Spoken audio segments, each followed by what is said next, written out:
ইশরাত ইতিমধ্যেই BNP chairman Tarique Rahman সমাবেশস্থলে উপস্থিত হয়েছেন। আপনি একটু দেখাতে চাই, তিনি ঠিক 2 মিনিট আগে এই সমাবেশস্থলে উপস্থিত হয়েছেন। সাথে স্ত্রী জুবাইদা রহমান রয়েছেন এবং এই মুহূর্তে বলা চলে যে সমাবেশস্থল ছাড়াও এই সমাবেশস্থলের মাঠের আশেপাশের যে এলাকাগুলো আছে সেই এলাকাগুলোতে দলীয় নেতাকর্মী এবং সাধারণ মানুষের এক ব্যাপক উৎসাহ উদ্দীপনা নিয়ে অংশগ্রহণ করেছেন এবং তিনি হোটেল থেকে এই সমাবেশস্থলে আসার পথে রাস্তার দুই ধারে কিন্তু লোকজন সেখানে তাকে স্বাগত জানিয়েছে এবং তিনিও বাস থেকে তাদেরকে হাত নেড়ে শুভেচ্ছা জানাচ্ছিলেন।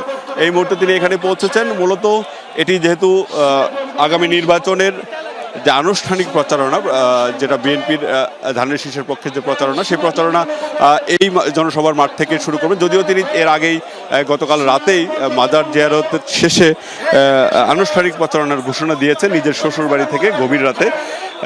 আজ তিনি এখানে তার যে পরিকল্পনা রয়েছেন সেই পরিকল্পনা নিয়ে কথা বলবেন, সেই সাথে নেতাকর্মীদের আগামী নির্বাচন নিয়ে নির্দেশনা দিবেন, সেই সাথে আগামী দিনের রাজনীতি কেমন হবে সেই নির্দেশনা তিনি দিবেন, সেই প্রত্যাশা রয়েছে।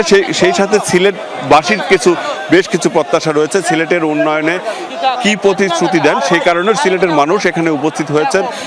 এছাড়া দলীয় নেতাকর্মীরা যারা ইতিমধ্যেই সিলেট এবং সুনামগঞ্জ থেকে তারা এখানে উপস্থিত হয়েছেন। আমরা দেখেছিলাম যে কাল রাত থেকে কিন্তু এখানকার লোকজন এই মাঠের বেশিরভাগ জায়গা দখল করে রেখেছিলেন এবং এই মুহূর্তে পুরো মাঠ একদম কানায় কানায় পরিপূর্ণ এবং মাঠের পাশের যে প্রায় 1 কিলোমিটার এলাকা পর্যন্ত কিন্তু বিএনপি নেতাকর্মী এবং সাধারণ মানুষদের দখলে রয়েছে।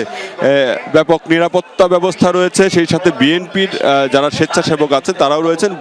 শৃঙ্খলা এখন পর্যন্ত বিশৃঙ্খল কোনো পরিস্থিতি আমরা লক্ষ্য করিনি। সব মিলিয়ে বলা চলে যে শান্তিপূর্ণভাবে সমাবেশ শুরু হচ্ছে। এর আগে স্থানীয় নেতারা বক্তব্য দিচ্ছেন। ইতিমধ্যে সিলেট 1 আসনের যিনি প্রার্থী রয়েছেন বিএনপি চেয়ারম্যানের উপদেষ্টা, তিনি বক্তব্য রাখছেন। এরপরে আরও 2-1 স্থানীয় নেতা বক্তব্য রাখবেন। তারপরই মূলত মির্জা ফখরুল বিএনপি মহাসচিব তিনি বক্তব্য রাখার কথা রয়েছে এবং সবশেষ বিএনপি চেয়ারম্যান তারেক রহমান আর তার যে বক্তব্য, যেটা শুনতে মূলত দলীয় নেতাকর্মী এবং সাধারণ মানুষরা এই সমাবেশস্থলে উপস্থিত হয়েছেন, তারা সেটা শুনবেন এবং বিশেষ করে তাদের যে প্রত্যাশা, সেই প্রত্যাশা আসলে কতটুকু পূরণ হবে সেই প্রত্যাশা নিয়ে আসলে লোকজন এখানে এসেছেন এবং ইতিমধ্যে তার যে পরিকল্পনা সেসব পরিকল্পনা নিয়ে তিনি বিভিন্ন গণমাধ্যম এবং বিভিন্নভাবে কথা বলেছেন। সেই পরিকল্পনাগুলি হয়তো তিনি আবার এই আনুষ্ঠানিকভাবে জনসভায় তিনি বলবেন। সব মিলিয়ে বলা চলে এখন পর্যন্ত যে স্থানীয় নেতারা যে সকল বক্তব্য রেখেছে।